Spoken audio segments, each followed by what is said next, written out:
there were some changes made from the ending of the original book. Largely because the book's ending, which is great on paper in a book, didn't work so well in a movie script. It's a deeply nihilistic ending. And yet somehow in the book, because you're inside the character's head, and you can do that in a book, you can sort of have an interior narrator go on at great length, it felt very dark, but it felt like it had a context. When you just put the events up on a screen, it felt very adolescent. It felt like the point of this is life sucks and then you die, which wasn't all that interesting to anybody, including me. It was kind of like, yeah, it's bleak. And I like dark things, but it was bleak it felt like for bleak's sake, as opposed to be saying something. So I went back and tried to rework the ending in a way that was, I thought, still very dark, but that had at least an element of change or hope or larger perspective in it. If the book came off as you can't fight City Hall, I was interested in sort of saying, you can try to fight City Hall, but be really careful when you do that, you're not doing exactly what City Hall wants you to do. And I like the idea of making a film about a guy who is a hero who ends up realizing that all his heroic actions are not only in vain, but may have been exactly the wrong thing to do. This was a time when movies like The Karate Kid were very big, and I got very angry at those movies. I mean, The Karate Kid's well-made, populist movie, but I got very angry at all these films that sort of implied, especially to young people, that ultimately if you beat up the bad guys, everything's going to be okay, and that violence can triumph, and that ultimately force does make right. And I thought it was a terrible message. And so I liked the idea of turning this into a story where the main guy beats up the bad guy and he thinks is going to make right, and he realizes it is actually makes everything wrong. That the problem was never the one guy in the first place. And that in some ways, I like the idea that you have these two characters, instead of Archie being the villain, which I think is the way a lot of people on a simple level perceive it, I always read it as they're sort of the two faces of rebellion. And yes, Jerry is the light face of it and Archie's the dark face of it, but they both threaten the system.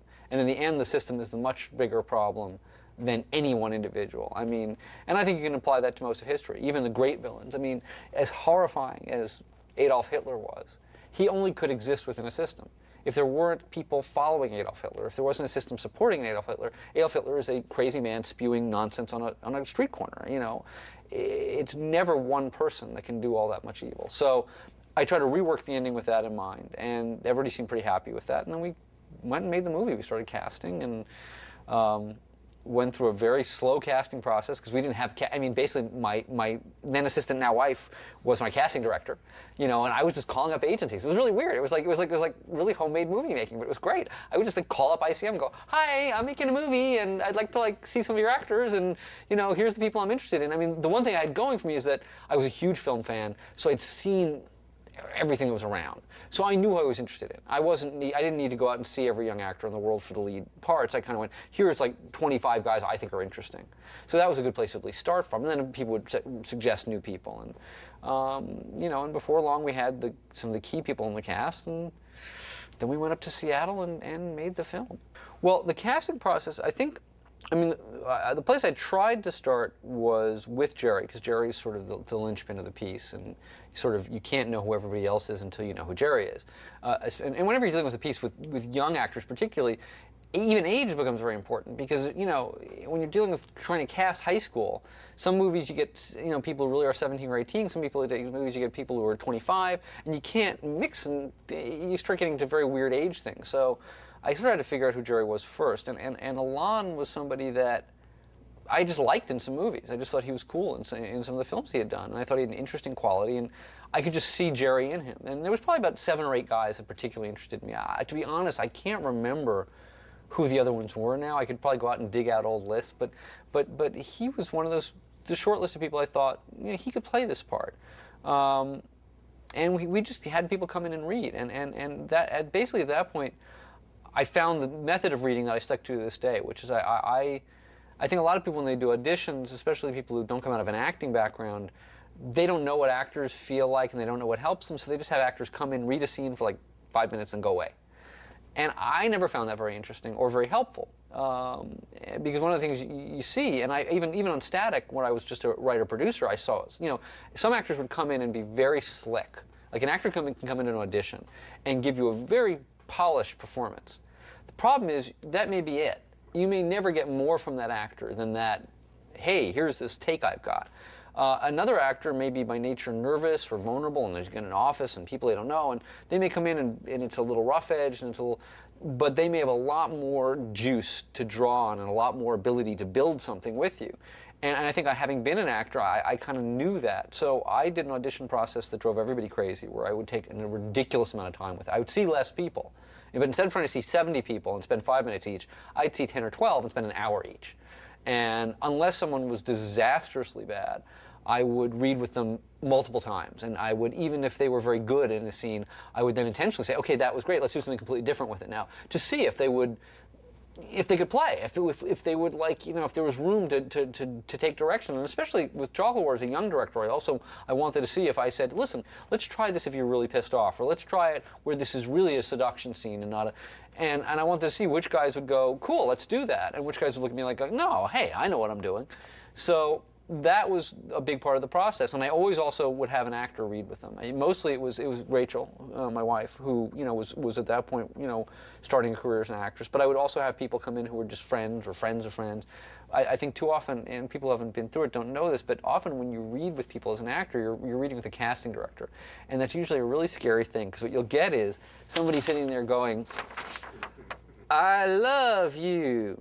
Don't you know that? And it's, you know, what you get then is not a chance to act. You get basically doing a one-person imitation of acting, because acting really is about interaction. So without having another actor there to work with the actor in the audition, again, I don't really know what I'm getting, because I don't see what's coming out of what. So we've had this process where we'd always have a good actor there to read with people, and we'd always play a lot. And Alon came in and was just very comfortable in that system. He just really, you know, he seemed to have a good feel for Jerry and just seemed good, you know, and at ease with it. And at the same time, we were seeing people for Archie, which I knew was the equally important and more difficult role. I mean, the thing about Jerry is we needed a good, solid actor, but it was just kind of being a likable guy. Archie is a much more grown-up part.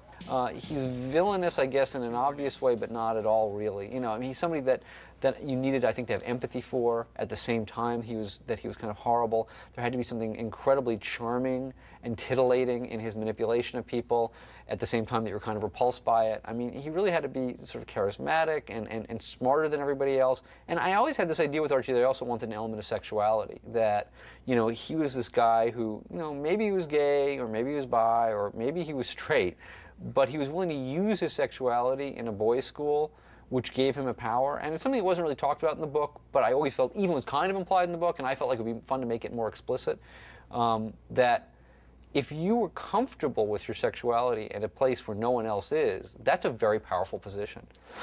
But that's not something that you're going to see a lot of 18, 19, 20-year-old actors have an easy time grasping or working with. And Wally Ward was somebody that I didn't know, that was recommended, I believe, by his agent, knowing what I was going after. And I looked at some film, I forget what it was, a couple of things, little parts he had done, and I thought, this guy's kind of interesting. And what I found most interesting was that he was very different in everything he did. And I always like that in an actor, but particularly in a very young actor. You don't see that often. Usually an actor is 20 years old, they kind of got a thing they do, and that's what they do, and they do that well, or they do that, you know. I mean, even Alon kind of has a presence, and that's kind of who Alon is. You know, whereas Wally, I looked at a few things and I was like, I can't figure this guy out. And that intrigued me. And he came in, and it was very much that way in the audition. I mean, we really kind of started building a character together. And I really liked him. And there was basically one other actor who's not worked again much since. I haven't seen him more in recent years, but it was very, very different. Much more of an almost surfer dude kind of guy. A much more great-looking, kind of laid-back, whole other approach to the character, and they both really worked well. So basically it ended up being a series of auditions where I saw fewer and fewer people work down to those two guys. And I don't remember if I ever actually got to read them with Alon or not, because Alon was in and out of town at the time too. But ultimately it came down to almost a toss of a coin, but just thinking that Wally, I think, had more depth and more complexity, even though he was in some ways less obvious. Because even in the script, Archie was, I think, written as better looking and more commanding than Wally's obvious look is. But something about Wally's complexity just really drew me in. And something that he just had a devilish sense of humor, which I needed that guy to have. And Wally delighted in screwing with people. But not in a mean way, but enough of a way that you could then turn that into a mean way. So that was how I ended up with those two guys. And again, MCEG and Jonathan Crane and all that were completely supportive. They'd never push me to try to get stars in those roles. I mean, they did say, listen, if you could get stars, we'd be very happy. It would help the video. And they made me look at some people who were, you know, kind of famous at the time or hot at the time. But what was great for a young director was every time I would, and I'd go, guys, this guy can't handle it. It's going to ruin the movie. They backed right off. And, you know, they could have put a gun to my head and said, stick bad TV actor X in. And they never did. They did say, if you're going to have no unknowns in those leads, we need to get some video value in the other parts. And, you know, and we need to get some people who will help us in those roles. That means each kid's got to sell 50 boxes. Usually it's 25, and the price is $2. I know, Archie, but Trinity is special, isn't it? Aren't we capable of what others aren't? We teachers would love to be one of the boys, of course, but that line of separation must remain. Bailey, I'm sorry. Well, John Glover was somebody who I was a huge fan of.